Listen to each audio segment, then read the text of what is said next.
Hi Scorpio, and welcome back to the channel. If you're new here, welcome in. Definitely hit that subscribe button and turn that bell notification on so that you're made aware as soon as I upload. But come on in and hear the messages that I have for the zodiac sign of Scorpio today. Take what resonates. If it applies to you, great. And if not, then maybe you were just meant to hear it to pass the message along to somebody else who may be in need, okay? But let's get into the messages. I always know when it's time for me to record a reading because I'll be sitting in my living room and there's this very strong, very spiritual, pungent smell that comes from the sage that I have. Like my dining table is actually my altar, if you will. And any other time when I'm just like relaxing or when I feel like I'm in alignment, I don't smell the scent of the sage at all. But like when it's been a while since I connected with spirit or since I've done like a reading, I will like definitely smell that smell, and it's just like it's so intoxicating. But I was like, okay, let me get on here and post a reading. I'm being summoned somehow. So let's go ahead, Scorpio, and see what is coming through for you babies. As I'm reading for you guys as well, if the message happens to resonate, then do hit the thumbs up button. It helps with analytics and pushing the video so that other Scorpios may also see the message. But also share it with other people that you know that may have prominent Scorpio placements within their chart. We most often have every sign in our natal chart, if not by the exact sign Scorpio, it could be by the degree, like the number 8, for instance, or 20. I do believe 20 is Scorpio's. Yeah, a Scorpio degree. So yeah, let's get into it for you guys. Something quick, super simple, sweet and straight to the point. You have the Queen of Coins, followed by the Two of Wands, and the Page of Cups. Bottom of the deck, you have the Seven of Coins, the Fountain, the Judgment, and the Hierophant card. I am hearing favoritism. Might be some instances of nepotism. So I feel like you guys are feeling overlooked or are feeling overwhelmed, or to some degree are feeling overworked. If you're like in a spiritual space like I am, some of you guys, you feel invisible, like other people are being rewarded and feeling the, what do you want to call that? Feeling like the weight of their accomplishments, being applauded for the efforts that they've put into their craft. And I feel like you guys are also highly skilled. And if not like just spiritually, as far as having a channel like this, you could be like hands-on, very crafty, like really good with like handmade jewelry, really good with like certain tinctures is coming through, really good with making maybe perfumes or like body oils, body scrubs, body lotions, things like that. Like really good with making clothes, like fabric, like with your hands, you do like needlework. Maybe you knit quilts is what I'm getting a little bit, or just something in the arts realm, you know? And it's like you're highly skilled as well in whatever field you are currently participating in, but I don't feel like you, again, are being seen for the work that you're doing. And so you might be feeling disheartened a little bit, feeling a little bit of disappointment here because you feel like other people are being like placed on a pedestal, you know, made to be a favorite over you. This can also be a situation within a family dynamic, and that's coming through only because we have the Queen of Coins, and she looks very much like a mother, somebody that is very well seasoned, somebody that is also very fertile. So right now you can be ovulating or wanting to track your ovulation just so that you can see better success with getting pregnant if that's your heart's desire, because we can also play with that with the Two of Wands and the Page of Cups. But in a family dynamic, this can be you feeling like, you know, the odd man out. Like if you have siblings and it's an odd number of siblings, you get the least amount of attention. Or if it's just you and a brother, you and another sister, it's that situation where maybe you are struggling to connect emotionally with the maternal figure. So that can be something like either this is a trigger or this is a trauma, like something that's recently happened where you're at the point where you just don't know what else to do because maybe you've tried everything with this Queen of Coins to make this situation or this dynamic work. And despite the efforts, it's like, it doesn't seem like it's good enough, you know, or it's not creating change. It's not inspiring any change in the situation.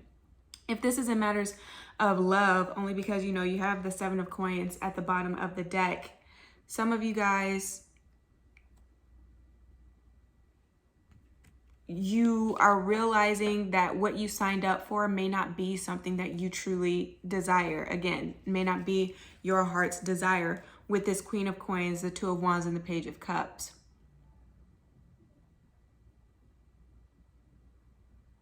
You were given a different impression. This has something to do with like work ethic within a dynamic that's really, it's like uneven. Like you're getting the short end of the stick somehow, feeling like you carry the breadth of the work load here.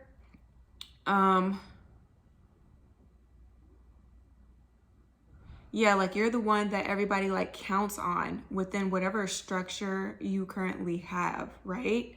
And so it's getting to the point now where you feel like, again, that sense of overwhelmed, or that sense of being in distress, like wanting to keep your composure just for the sake of like public eye. Because that's the thing with you Scorpios, you guys are very more so, I don't like to use the word secretive, but you know, that's an adjective that comes through mostly when dealing with Scorpios. Like you would rather handle your problems in private.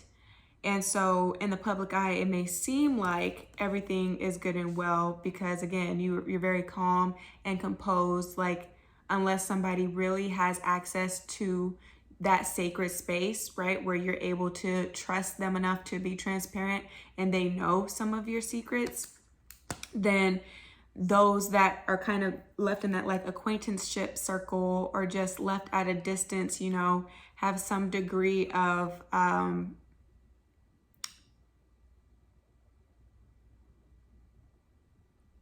conservativeness with, to them, you are like goals, you know, but lo and behold, if they only knew exactly how you felt on the inside, or if only they could get a peek through your house window, how different the situation would be. You know what I mean?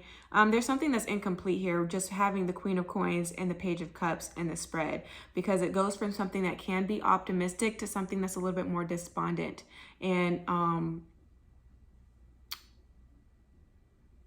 in a feeling of like neglect, right? So you have contrasting energies here that need to be balanced. I'm hearing harmonized here. Maybe this is within a relationship. Going back to, again, romantic partnership. If you're not in a situation where you live and work together and or just have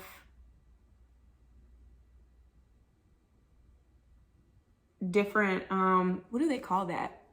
When you have like different interests that you guys like involve yourselves with together, that type of thing, then this can be a situation where like you're in a marriage, right? Seven of Coins. The seven is speaking to a seventh house, right? Seventh house type of energy. So when that is embodied, it's something that's dealing with partnership. It's something that's dealing with, again, harmonizing, having balance there. May even touch on bouts of indecisiveness when it comes to having to make like a life-altering decision, but in matters of partnership, right?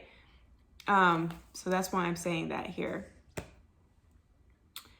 So if it's not something where you are working with this person, or you guys have different like assets or projects or activities that you have together that's like under a joint account or something where both of you would be responsible and you feel like you're carrying the burden, then this is two people right now that are at odds as far as emotional needs and wants. Somebody is more so in a space where they require more tangible results, and somebody needs something that's more so on the ethereal side, something that touches, again, the heart space, the emotions, the soul, evolution, growth. That those types of topics come up when we speak about the 8th house, when we speak about scorpionic energy, because you guys cannot feel satisfied or fulfilled if you're in situations or in environments that aren't going to foster or nurture that incessant need for growth, right? And transformation, because that's what you guys rule. You rule over those things. You rule over like sensuality, you know, and that type of dynamic. So if it's lacking, it may be because this person is not stimulating that emotional need or that spiritual need that you have, and or it's because the money might be funny, you know, and or this person just has pressures from other people. Could be a maternal figure, could be from friends and family just in their external environment, could be a health issue that's causing this tension right now. Maybe somebody's aware of an ailment that they have that the other party is a little oblivious to, and so you don't know why they're starting to act weird, and or why maybe they go through this like bipolar, manic depressive type of state, and like in your mind you're ruling it as like, oh, you know, it's just one of those days, but they may really be clinically diagnosed, or it would be of benefit to have them evaluated so that they can be diagnosed, right, with whatever it is that is really causing this dis-ease within their body and within the state of the home, right? With whatever it is that, or whatever environment it is that you live in.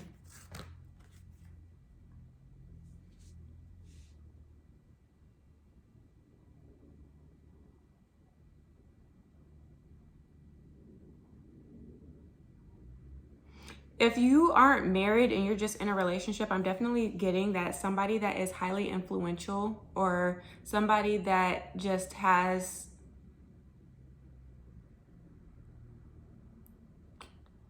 how do I want to say that? Okay, let's say that you're just in a regular, ordinary relationship with your partner, right? This person can either be a mom that's intervening in the relationship. Like what this person says matters. Their opinion, you know, holds weight. So that's the thing. So that's whatever is causing the tension between you and this other person, which makes you sad because you feel like the partnership has to do with you and your partner, right? It takes two, and you feel like somebody's probably meddling and causing friction where there should be none. You know what I'm saying? So if it's not a mom, again, it could be an aunt, it could be like a grandmother, somebody again that is highly respected, that has that sort of like status or that position, rightfully so, in some instances, you know, for most parts, or just a sister here, or like a cousin, just whoever it is that this person grew up with, and that socially like influences them, can be the person that is butting in, you know, and causing this person to maybe feel uncertain about the relationship, to maybe feel like before they can fully commit that they have other things that they just want to do, like travel the world, or maybe date more casually just to be sure that they want to be with you, and or this can be like, oh, you know, because my mom always said, or my sister always said, or this person just always said, like, it's just not a good idea to cohabitate together before marriage, or like, you know, gotta have my life in order first. I have to, you know, have the right job, have to have the right income, damn, stuttering before I get into this relationship. So it can be things like that, as far as like opinion and feedback that they're getting, that they're heavily taking into consideration. And they may be taking that into consideration over you. And that can cause, again, some tension and make you feel like you don't have a place in this person's life, like making you confused as far as what your role is in the dynamic. So I do know that Mercury is retrograde right now in the zodiac sign of Gemini. And so communication, it's not going to be the most reliable. It's not going to be the most reliable way of getting through this tough time. I just feel like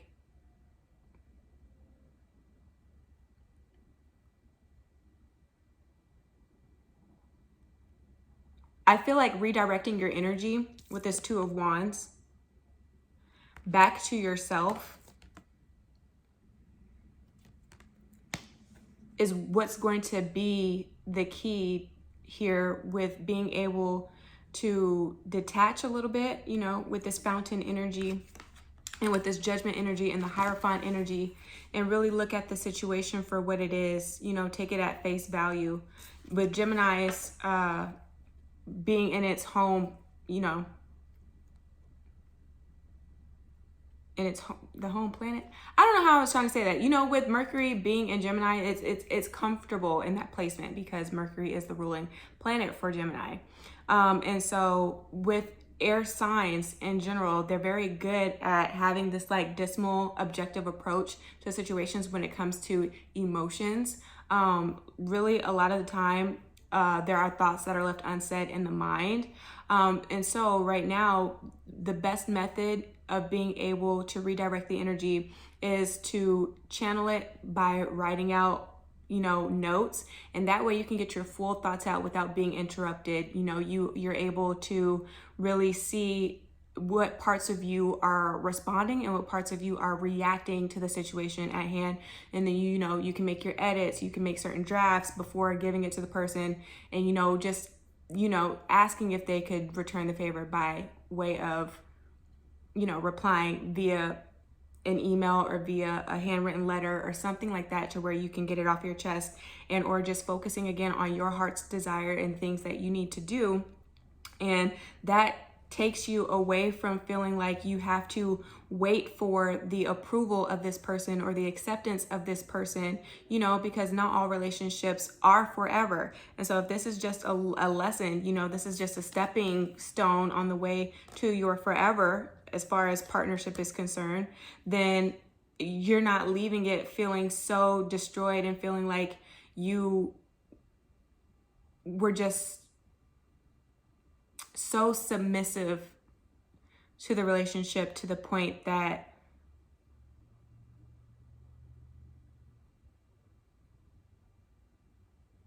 you became like a doormat, you know? So just take that in mind. You can separate yourself from the situation and really see, like, if this is something for you. Like, is this something that you can deal with? If it comes down to this person being a mama boy or mama's boy, or just being very heavily influenced by their environment or their friends or just other things, then in the long run, is that something that you can tolerate, you know? Because whatever patterns and behaviors the people that you connect with now are involved in, it's most likely not going to change unless they have the self-awareness and they want the situation to be different. So if they're comfortable with how things are, it's most likely going to stay that way, despite the nagging, despite, you know, the silent treatment, despite you feeling sad, despite the tears. Like, if they don't care to change it, it's not going to change. So knowing that, then are you okay with sticking through a situation like this, where you may be feeling, again, neglected, where you're not getting everything that you need, or again, you feel like you're taking the brunt of all of the work, and this person just has like the easy way out and they get all the credit for it. If you are okay with always playing that type of role where you're in the background until you're needed, then cool, stick it out. But if it's something that is bothering you, you can't let it fester for too long without again, having to make a hard decision. So there's a lot of things that you guys have to consider right now when it comes to certain relationships, and the ones that are actually, again, fostering your growth, and those that are stunting it, you know, and figuring out what adjustments need to be made so that when everything is back station direct, you can go forward, you know, with a clear conscience and knowing that you gave it your all. And sometimes, yeah, you gave your all to those that were undeserving, but at the end of the day, once you pull back and you regain that power, then there's nothing that anybody can say against that. You know what I'm saying? We all make mistakes and we all give to the wrong people, but it's like continually doing so is insanity here, when you know that you can be treated better elsewhere, you know, when you know that there's more enrichment to be found in other places. So that's what I have for you, Scorpio. If the reading resonated, give me a thumbs up. Again, share it with your friends and family, and subscribe. Hit me up if you would like a personal reading as well. The information's in the description box. But if I don't hear from you, then please just take care of yourself and soul until you see me again. Ciao.